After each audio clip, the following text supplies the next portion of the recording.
Voilà, bonjour à tous et à toutes. On va continuer aujourd'hui notre série de cours sur les sphirotes, sur les attributs divins. On est aujourd'hui le vendredi 22 novembre. Je n'ai pas eu le temps de pouvoir faire cette petite vidéo avant aujourd'hui vendredi, tout simplement parce que j'étais débordé de travail et j'ai donc décidé malgré tout de ne pas manquer à mon engagement et aujourd'hui, vendredi matin, nous faisons donc, si je ne me trompe pas, ce troisième cours. Effectivement, nous avons déjà parlé de l'attribut de Keter, puis de Chochma et aujourd'hui, on va parler de l'attribut de la Bina. Alors, il y a pas mal de choses à dire sur la Bina. Je tiens juste à rappeler que nous voyons les attributs divins du haut vers le bas et nous sommes aujourd'hui donc à la troisième sphira, le troisième attribut à partir du haut. Il y a encore une fois pas mal de notions rapportées au sujet de la Bina. Par exemple, on va bien sûr l'expliquer aujourd'hui. Nos maîtres, évidemment je parle des maîtres qui expliquent les secrets de la Torah. Nos maîtres expliquent que la Bina fait allusion à la lumière du monde à venir, la lumière du Olam Haba.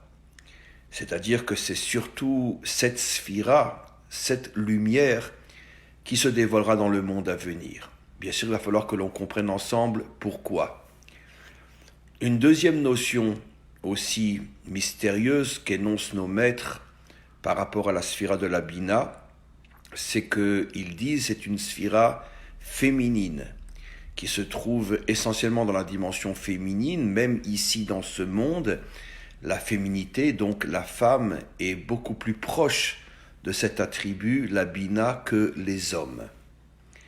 Et enfin, une autre explication que donnent nos maîtres au sujet de la Bina, ils expliquent que la Bina signifie l'avin davar mitor davar, c'est-à-dire comprendre une chose qui est cachée à l'intérieur d'une autre chose. Alors, il y a évidemment, vous le devinez, encore une infinité et plus encore que l'infini d'explications concernant chaque sphira et particulièrement la sphira de la Bina. Bien évidemment, dans nos interventions, mon but n'est pas de rentrer dans des notions kabbalistiques qui nous dépassent complètement, mais de toucher les points importants que nous pouvons comprendre et avec lesquels nous pouvons nous construire. Alors je vais essayer de répondre à ces trois questions en les liant par ma réponse les unes aux autres. Les trois questions étaient: pourquoi la Bina est la lumière du monde à venir? Pourquoi la Bina est féminine? Et qu'est-ce que signifie le fait que la Bina est cette forme d'intelligence qui nous permet de comprendre ce qui est caché, une chose cachée à l'intérieur d'une autre chose. Alors, si je devais en français trouver un mot pour traduire le mot Bina, encore une fois, vous le savez tous et toutes, qui, plus que moi, n'arrête pas de dire que dès que l'on rentre dans la traduction, on rentre dans la trahison, parce qu'aucune langue au monde n'est capable de traduire les notions de Torah, surtout quand il s'agit des secrets de la Torah. Aucune langue au monde ne peut, même de très très très très loin, rendre compte de ce que signifie exactement le mot, la notion telle qu'elle est exprimée, enseignée en hébreu. Mais disons que malgré tout, on n'a pas le choix, puisque je parle maintenant en français et non en hébreu. Je dirais que le mot qui conviendrait le mieux, même de très très loin, dans la traduction du mot Bina, je dirais que c'est l'intuition. Et effectivement, l'intuition est une qualité féminine.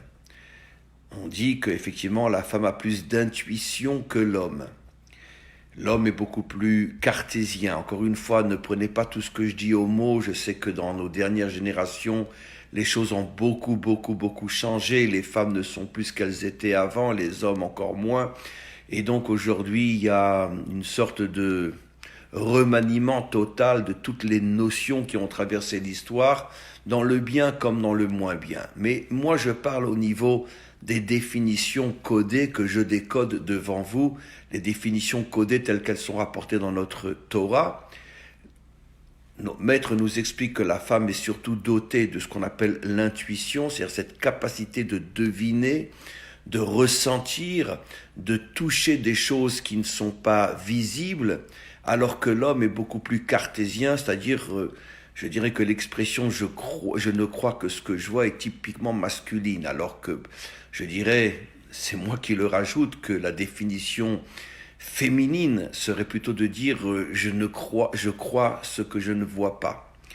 Et d'ailleurs, je tiens à rajouter que d'après notre tradition, et bien sûr d'après les secrets de la Torah, la émouna, la foi, j'ai bien sûr traduit d'une manière française, et donc c'est une très mauvaise traduction, la émouna, la foi, la croyance, la confiance en Dieu, bien évidemment, toutes ces qualités que l'on appelle, nous, en un mot, la émouna est une qualité féminine, d'après les maîtres de la Torah. C'est-à-dire, justement, la véritable émouna, c'est quand la logique, quand l'intelligence cartésienne ne fonctionne plus et qu'il faut donc dévoiler une force qui est au-dessus de la logique, au-dessus du cartésien. Cette force, nous l'appelons, nous, la émouna. Et nos maîtres nous disent que c'est une force féminine. Donc la féminité, c'est cette capacité justement de percevoir le non visible, le non compréhensible, le non logique, le non cartésien. Alors, encore une fois, chaque qualité a sa qualité et son défaut. Parce que le défaut de la émouna, le défaut d'être capable de ressentir, de percevoir, de deviner des choses que la logique ou l'intelligence sont incapables d'atteindre, le danger, c'est qu'on peut aussi partir dans le décor et commencer à croire n'importe quoi et on peut commencer à fabuler sur n'importe quoi et dériver dans l'illusion et le fantasme. On le sait tous. C'est pour ça que je n'arrête pas de dire dans mes cours que d'une certaine manière, rien n'est plus dangereux que la religion. Parce que si ce n'est pas une religion qui est fondée sur la vérité, on part dans le décor et dans toutes les illusions et l'opium de ce monde. Comme Marx le disait, comme je dis toujours, c'est le seul enseignement de Marx que je considère comme étant valable et que l'on doit reprendre et diffuser parce que dans ce domaine-là, il a touché vraiment l'essence même de la vérité. Évidemment, il ne parlait pas de la Torah qu'il ne connaissait pas, bien qu'au départ il était juif. Je dis au départ il était juif parce que c'est une famille qui s'est convertie au catholicisme. Son père était avocat et pour pouvoir devenir un avocat reconnu en Allemagne, il a eu besoin de se convertir. Donc, si je ne me trompe pas, Marx est né déjà quand ses parents s'étaient convertis. Mais quoi qu'il en soit, comme nous le savons dans notre tradition, la conversion est nulle et ne signifie absolument rien. Quand tu es juif, tu restes juif, même si tu te convertis au catholicisme. Et donc, fondamentalement, il était juif, mais un juif qui n'avait aucune éducation juive. Et c'est pour ça que lui parlait des religions telles qu'il les comprend et telles qu'il les connaît. Et il avait raison. Par contre, il ne connaissait pas la Torah. Donc la Torah, évidemment, n'est pas un opium, puisque la Torah est fondée sur une émouna qui s'enracine dans des notions de vérité, d'authenticité, comme je ne le cesse de l'expliquer depuis des années et des années dans mes cours. Mais ce n'est pas le sujet maintenant.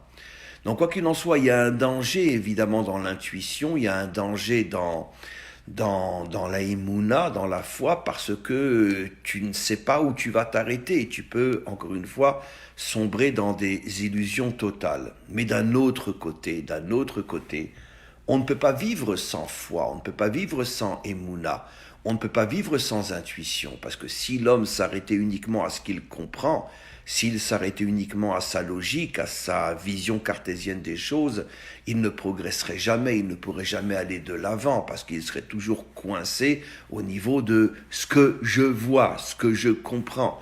Or, je pense qu'on est tous suffisamment âgés et on a tous suffisamment d'expérience pour savoir que les plus grandes réalisations dans la vie sont toujours au départ produites par une intuition, par un sentiment, par quelque chose que l'on devine mais qu'on n'arrive pas à expliquer. Et c'est le point de départ, c'est le déclic qui va nous faire avancer. D'ailleurs, les grands savants, même si toute leur science est fondée sur la logique, au départ, c'est toujours, on pourrait dire, la pulsion du départ, c'est une intuition, c'est quelque chose que l'on ressent et qu'on n'arrive pas encore à expliquer. Et tous les grands hommes qui ont fait avancer le monde étaient bien sûr des hommes intelligents, logiques, cartésiens, mais au départ, on pourrait dire la matrice qui a fait naître cette logique et cette intelligence, était toujours une intuition au départ. Donc je reviens maintenant à ce que j'explique. La Bina est une dimension féminine parce qu'elle s'élève au-dessus de l'intelligence cartésienne et de la logique. Cette Bina, c'est ce qui nous permet de ressentir jusqu'à le dévoiler, quelque chose que nos yeux ne voient pas, que notre intelligence ne perçoit pas. C'est pour ça que je l'ai appelé l'intuition. Et on comprend aussi pourquoi la Bina est la lumière du monde à venir, parce que la grande différence entre ce monde et le monde à venir, c'est que ce monde est surtout fondé, je parle surtout de nos dernières générations, celles qui précèdent la délivrance finale, le monde est surtout fondé sur, encore une fois, l'expression typiquement masculine, je ne crois que ce que je vois. Le monde à venir, c'est tout le contraire. Le monde à venir, c'est notre capacité justement de dépasser ce que nos yeux voient, de dépasser ce que notre intelligence comprend et de comprendre que l'essentiel est caché et que l'on doit dévoiler ce qui est caché. D'ailleurs, je pourrais même dire que la science de ces dernières décennies va tout à fait dans ce sens. On sait aujourd'hui que la réalité dans laquelle on vit, en fait, n'existe pas du tout telle qu'on la voit, telle qu'on la ressent, telle qu'on la perçoit. On sait aujourd'hui que la matière telle que nous la voyons n'est pas la véritable réalité. La véritable réalité, ce sont les atomes, ce sont les molécules. Et on pourrait dire que la majorité de ce que nos yeux voient, en vérité, c'est une erreur. Parce que il y a énormément de vide qui fait que nous croyons qu'on est devant un mur et le mur est plein, mais en vérité, c'est tout simplement parce que les atomes se déplacent tellement vite que nous, on voit toujours du plein. Exactement comme si quelqu'un a un fil avec une bille au bout et qu'il la fait tourner très vite. Celui qui voit cette figure de loin va avoir l'impression que le cercle est fermé, alors que non, c'est tout simplement un fil avec une boule au bout, mais qui tourne tellement vite que pour celui qui le voit de loin, il a l'impression qu'il y a un cercle fermé. Et on sait très bien que nos yeux nous trompent dans tous les domaines. On voit les étoiles minuscules alors qu'elles sont plus grandes que la Terre. Quand on est dans un avion, on fait du 1000 km/h, on regarde par la fenêtre, on a l'impression qu'on fait du surplace. Alors que sur un vélo, on a l'impression qu'on va plus vite. Donc on voit que de toute façon, notre ressenti et nos yeux nous trompent complètement. Et c'est vrai dans tous les domaines. Donc la Bina, c'est ce qui nous permet de découvrir la véritable réalité qui se cache derrière la vitrine de l'apparence et de l'illusion. Ce qui veut dire qu'un jour, on se rendra compte que ce que nous appelons, nous, la logique, ce que nous appelons, nous, je vois, ce que nous appelons, nous, je comprends, n'était en vérité que des erreurs énormes. Et la science commence de plus en plus à dévoiler que la vraie réalité n'a rien à voir avec notre compréhension, nos perceptions et nos visions. Et donc c'est ça le monde à venir. Le monde à venir va faire tomber toutes les vitrines de l'apparence pour nous faire rentrer dans le monde de l'authenticité, dans le monde de l'intériorité. Et on va se rendre compte que plus une chose est cachée, et plus elle est authentique, plus elle est essentielle et plus elle est vraie.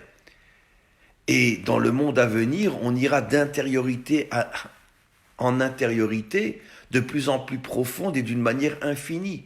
Chaque intériorité dévoilée deviendra l'extériorité d'une nouvelle intériorité cachée que l'on dévoilera à son tour et ainsi de suite pour l'éternité.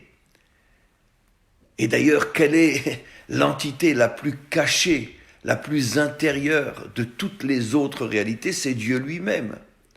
Donc en vérité, la Bina, c'est la recherche de Dieu. Mais évidemment que Dieu, on ne pourra jamais l'atteindre.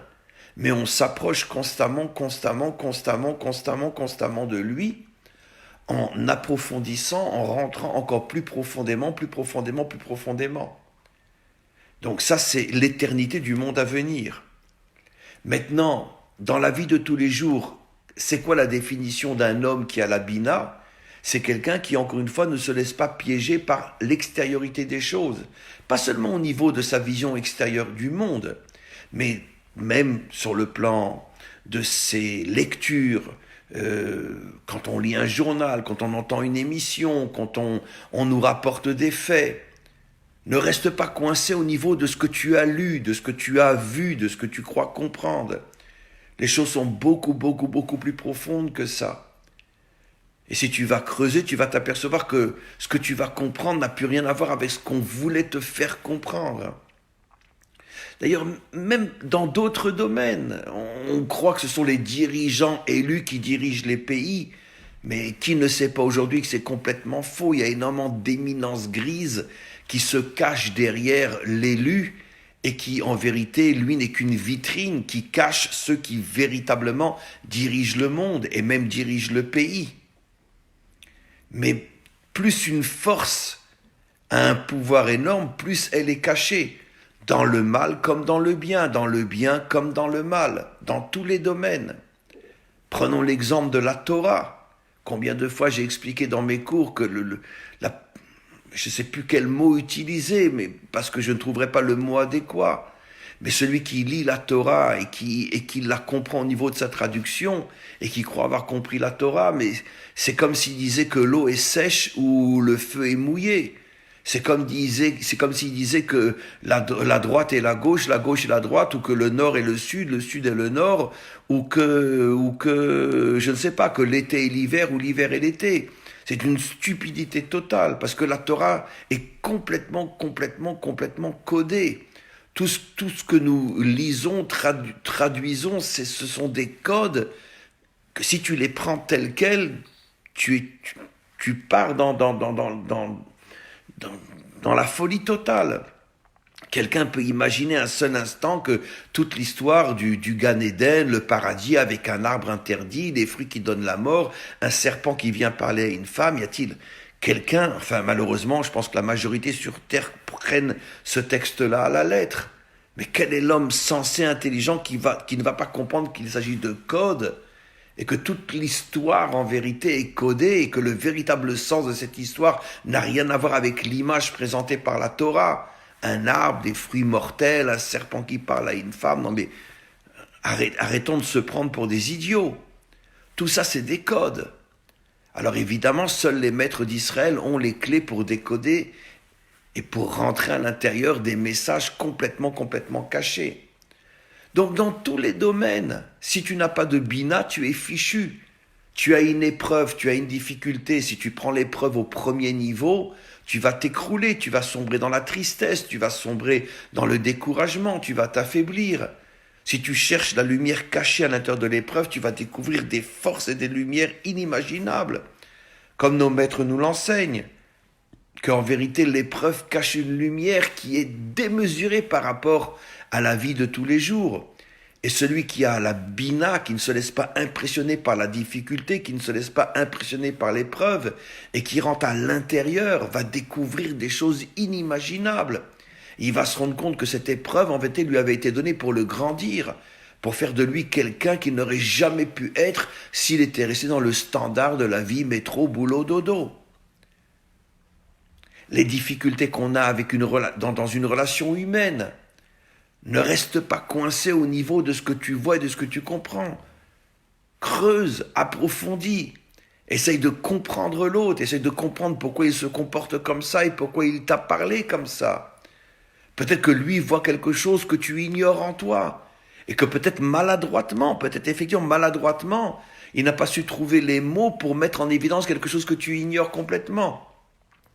Et s'il y a bien un domaine où ce que je dis est 1 milliard de fois plus vrai encore que ce que je dis, c'est dans le domaine du couple. Dans le domaine du couple, trop souvent, malheureusement, pratiquement tout le temps, on reste coincé au niveau « tu te rends compte ce qu'elle m'a dit, tu te rends compte ce qu'il m'a dit, tu te rends compte ce qu'il a fait, tu te rends compte ce qu'elle a fait ». Mais ne reste pas coincé au niveau de la vitrine, rentre à l'intérieur du magasin, creuse, approfondis. Et donc finalement la bina, c'est cette force de profondeur qu'il y a en nous. Je refuse de rester coincé dans l'apparence des choses. Dans aucun domaine, je prends l'apparence comme étant la vérité. Je ne crois pas en l'apparence. Le monde véritable n'est pas ce que je vois. L'histoire véritable n'est pas ce que je vois et je comprends. Une relation humaine ne se limite pas à ce que j'ai dit ou ce que je n'ai pas dit, ce que j'ai fait, ce que je n'ai pas fait. Dans tous les domaines, il faut chercher la profondeur. D'ailleurs, on a cet exemple-là dans le temple lui-même, qui bientôt, le troisième temple, sera reconstruit avec l'aide du Maître du monde. L'endroit le plus sacré s'appelait le Kodesh HaKodashim, le Saint des Saints. Un endroit complètement fermé, dans lequel on ne pouvait rentrer qu'une fois par an et qu'un seul homme, le grand prêtre, le Kohen Gadol. Parce que cet endroit, on pourrait dire, représente le mystère caché. On ne peut pas rentrer comme ça.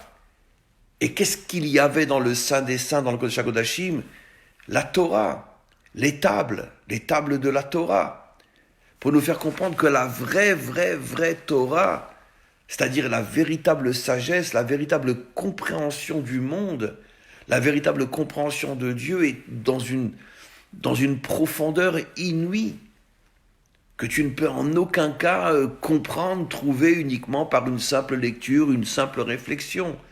C'est des années, des décennies de travail, de recherche profonde, authentique, jusqu'à ce que tu commences à recevoir de minuscules faisceaux de cette lumière, de l'authenticité, de la vérité. Et c'est vrai dans tous les domaines.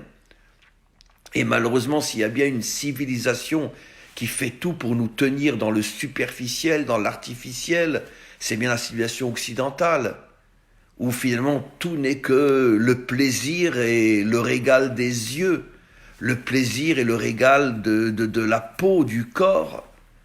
Il n'y a plus aucune profondeur. Et donc c'est ça la Bina. C'est pour ça que nos maîtres nous disent que précisément cette troisième sphira est peut-être la plus importante de toutes. On verra dans la prochaine intervention que la Bina s'appelle aussi la mère des qualités. Et on verra pourquoi. Je vous laisse commencer à réfléchir. Pourquoi c'est précisément cette qualité de la profondeur qui est la mère des véritables qualités. Parce que les qualités, là aussi, on en parlera la semaine prochaine, c'est pas ce qu'on croit. Il est bon, il est gentil, il est mignon, il est un homme de justice. Bon, tout ça, c'est des mots. Mais il va falloir qu'on comprenne chacune des qualités, ce qu'elles signifient. C'est quoi la bonté? La semaine prochaine, ça sera sur la bonté. C'est quoi la rigueur? C'est quoi la vérité? La semaine prochaine, on va commencer à en parler. Mais on commencera par rappeler ce que je vous dis aujourd'hui, que nos maîtres nous disent que la Bina est la mère, la maman des qualités. Parce que si un homme n'a pas de profondeur, il ne peut pas avoir de qualité. C'est absolument impossible. Voilà, on va s'arrêter là pour aujourd'hui et on reprend la semaine prochaine avec l'aide du Maître du monde.